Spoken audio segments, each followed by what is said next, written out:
So we had a rainstorm last night.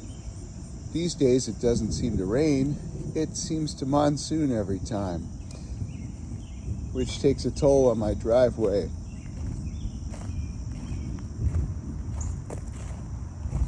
I can't tell you how many times I've had to shovel my driveway back in from the road after a rainstorm. Oh joy.